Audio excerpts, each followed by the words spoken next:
Москвада жөө адамдарды сүзүп кеткен кыргызстандык таксист Чыңгыз Анарбек уулу 2 айга камакка алынды. Мындай чечимди Орусиянын баш калаасынын Таган райондук соту кабыл алганын анын жактоочусу билдирди. Эске салсак, 16-июнда Москвада такси айдаган кыргызстандык жаран автоунаасын башкара албай жол четинде турган бир нече адамды сүзүп кеткен. Буга байланыштуу Москва шаарынын полициясы кылмыш ишин козгоп тергөө баштаган. Мекеменин маалыматына караганда кырсыктан 7 киши жабыркаган. Ал эми бактыга жараша жабыркагандардын абалы оор эместиги, алардын арасында Мексикадан барган футбол көрмандары бар экендиги айтылган. Мында Чыңгыз Анарбек уулу сурак берип жатып, адамдарды атайын сүзбөгөнүн, тормозу басмакчы болуп, газы басып алганын айткан. Ал ошондой эле спирт ичимдиктерин ичпегенин жана буга чейин жол эрежесин бузбаганын билдирген. Я же говорю, сам не знаю, как будто я хотел тормоз сделать. Еще один там человек хотел, пропустить. Я хотел тормоз сделать, вырубил какой-то секунд и нажал этот газ, нажал.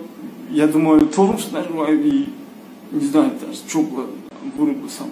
Потом уже как бы людей уже ударит, там пеняет. Потом себе так смотрю и сразу убегал.